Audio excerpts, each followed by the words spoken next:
Okay, so with March done and out of the way, we are now in April, and it is time to go back and look at all the movies that I saw in March and rank them from what I most enjoyed to what I least enjoyed. And March was a pretty good month for movies.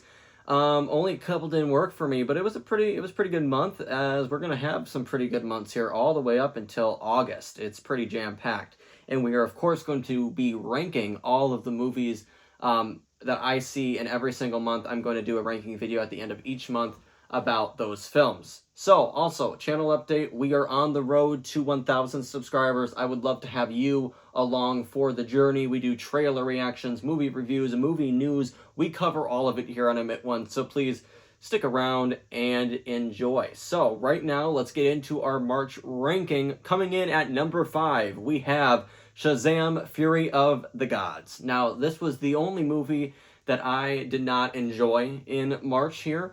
I really liked the first Shazam, and I thought it was going to kind of be like that fun tone. There was a family dynamic in the first Shazam movie that I really liked, and that family dynamic is about the only thing in this new Shazam movie that I enjoyed.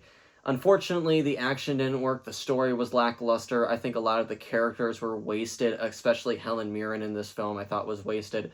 And Zachary Levi, I think, did a good job. I think he played the character of Billy a little like he was like still 13, 14, 15 when he's actually 18 now. So I think that was a little disappointing. So unfortunately, that comes in here at number 5. And now, number 4, we have the new Scream 6. It is the newest addition in the Scream franchise, and I am a big, huge fan of that Scream franchise. I think all of them are pretty darn good films, and the 6th one is no exception. This one was a really good time in the theater. It brought us to New York, which is a huge setting change from all the other movies. They've been set in Woodsboro, and now we have New York, and there was a lot of new things that they could play with in this movie just based on the change of location alone. And I think that worked out really well for this franchise. At the beginning of this Scream 6 movie, we get some new cold opening. We've never seen it before in a Scream franchise, and I thought they were going to go a certain direction with if you've seen the movie, you know what I'm talking about. I thought they were going to go a certain direction for this whole movie. They didn't, but yet it was still different with how they went with this Scream movie. And I'm very excited to see where Scream 7 goes, as I definitely believe we'll be getting a 7th one. So, I really enjoyed Scream 6, and that comes in at number 4. Now, this top 3 that I have is really hard to rank because I loved all 3 of these films.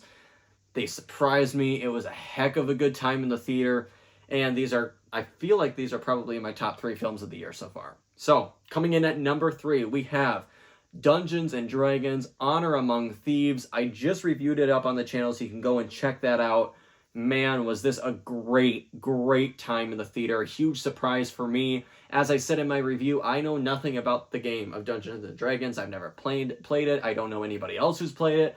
But hey, it didn't affect me having a good time in this movie. And I am so excited for where I hope this franchise goes, because I hope this starts a franchise. I think this would be a great one.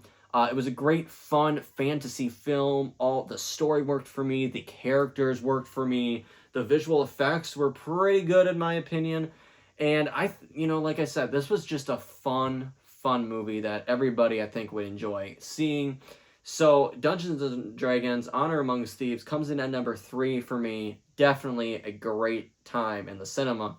And coming in at number 2 here, we have John Wick Chapter 4, one of the best action franchises in my opinion, and Keanu Reeves definitely delivers here. In this 4th film, the action is there, the story is there, the character arcs are there, and the world building is there. And probably the best part of this movie to me is that world building. We see more of what the High Table means, of how all the Continental Hotel, how the Okasoka Hotel as well. We get to see kind of a different side of this world in this film. We see a great friendship between John Wick and Donnie Yen's character, Kane. They have a friendship. They've had one in the past, but yet they're forced to go head-to-head here in this movie. And how they set the action in this movie, of course, is phenomenal. It's what the John Wick films are known for, is the action. And how beautiful the choreography is of this fighting style. It's unlike anything I've ever seen. And speaking of that is the cinematography, the camera work of this film.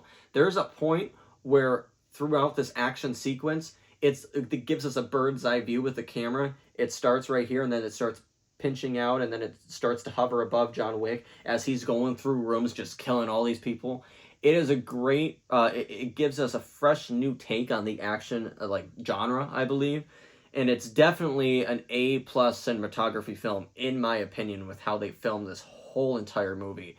It's one of my favorite parts. It makes you feel like you're right alongside John Wick. So it gets a lot of praise for me, and I think it's actually gone up in my rating to a 9 out of 10. I gave it an original 8.5, but you can also check this review out on the channel as well as I have it up. And that leads us with the #1 film for March, in my opinion, and that is Creed 3, Michael B. Jordan's directorial debut. It was the first movie I saw here in March, and it is still my #1, and it is my #1 film of the year so far. I think Michael B. Jordan delivered what needed to be done in this world of Rocky and Creed, and he gave a new take on the whole franchise with his direction, and I am 100% behind it. I think it gave the franchise a little bit of new blood, which it needed, and it told us that a Creed film can take place without Rocky.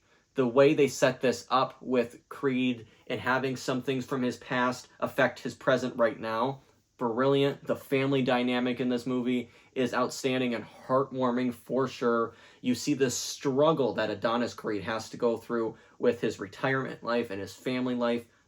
Blending that together, it's not easy. We see the struggle of that, as well as this menacing antagonist that Creed has to go up against from his childhood friend. I think this film is phenomenal. Of course, behind the camera, I think they did a fantastic job, as well as in front of the camera. The fight scenes in this movie are different. Like I said, Michael B. Jordan takes us on a new ride through this film, and it worked for me. It is outstanding, and I cannot wait to see what other movie he directs or produces in the future, and I cannot wait to see where this takes the Creed franchise, as I do definitely believe we're going to get a fourth one as highly successful as this third one was. So I'm excited to see where that story will take us and when, well, it will come out.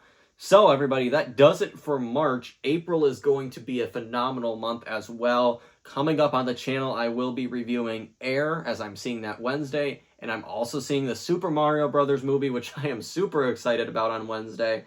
And then I'm going to be taking about a week or two off because I am getting married. So, of course, that comes over anything in my life. So I'm going to be enjoying that time with my fiance and future wife. So I will be off the channel for a little bit here in April, but coming back at the end of the month.